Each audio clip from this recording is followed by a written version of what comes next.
every young coach ever forgets everything they learned about behavioural models and learning because there's so much. There's so many. But when you were on about dealing with people and not putting too many constraints on them, it actually reminded me of the actual model called constraints-led learning, where you don't tell people exactly what to do, but you kind of set the constraints on the environment. And but that doesn't limit how they move then. It's not even they might not even know what the constraints are, but you might just manipulate them and kind of stand back and let them figure it out for themselves, which is more kind of like an intuitive, natural. It's if I give you like a tennis racket and I throw a tennis ball and I was like, oh, just hit this back to me, and I was throwing it head height, you would do something different. As I'm changing the height of it, you're going to change what you're doing with your body to like send it back to me. But I'm not going to be like, right, I'm going to throw this at this point now and I want you to lunge in like this set way, like during this, like, I'm not saying how you should do that, but the challenge is making you change how you're doing that. Just that model sounds quite sort of similar to...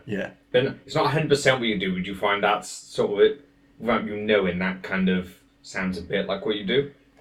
Yeah, that is probably more what I do, because I'm dealing with the environment. So it's like, we got this height now, or we got this rail, or we got this wall, or we got this tree, and like that's the challenge, and how that body can adapt to that certain obstacle.